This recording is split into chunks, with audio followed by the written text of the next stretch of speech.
Next is our lying leg curl. We're actually going to show you 2 leg curls today, lying first. As you'll see a lying setup with a pad here that rests right on the top part of your shoe, which is basically your Achilles. And then you have an adjustment here to ensure that that actually happens as you slide through, finding the right place for you where the pad hits just above the top of your shoe.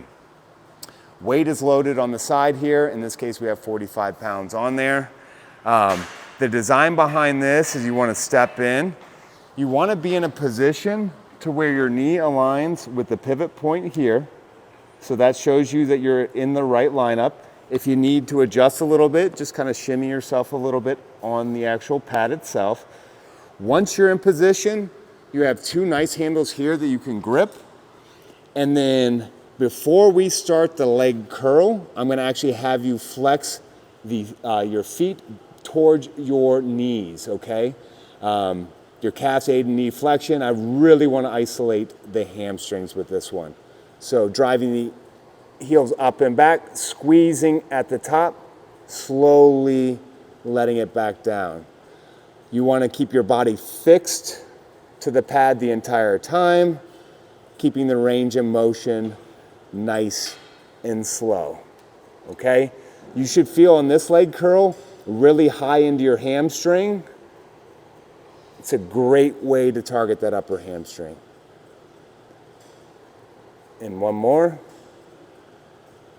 Squeeze at the top. 3, 2, 1, slow on the way down. To get out, one hand on each side, push yourself up, stand up, and move on out. All right, we're back to a new exercise, the seated leg curl. Similar to what we showed you in the lying leg curl, you are working the back of the legs, which is the hamstrings. Setup purposes, I always like to start with the seat first. Again, since it is spring loaded, I like to apply a little bit of pressure on the top as we pull out the pin from the side, locking it into position.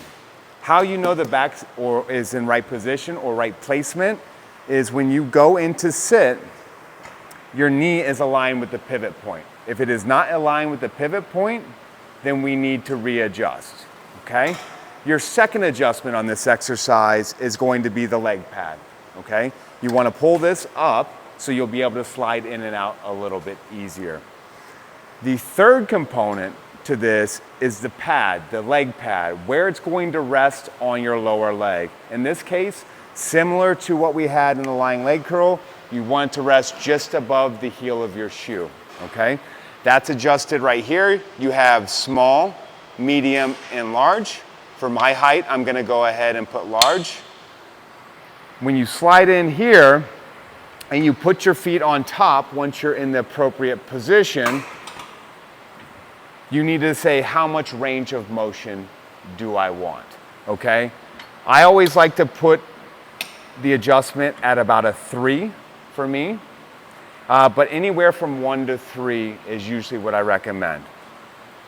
Once I'm in position, I lower the leg piece down or pad down, flexing the toes, and then driving the heels back towards my rear end, slowly letting it up on the way out. Now, the beauty of this machine is you can isolate your hamstrings in a few different ways.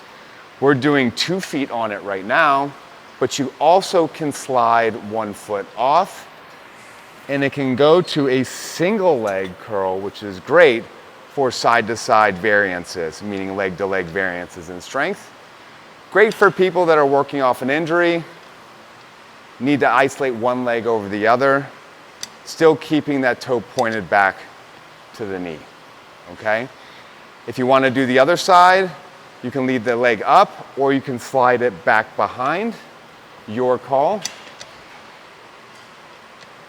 And getting those additional reps in. I always like to hold at the end, so 3, 2, 1, slow on the way up. That's it for seated hamstring.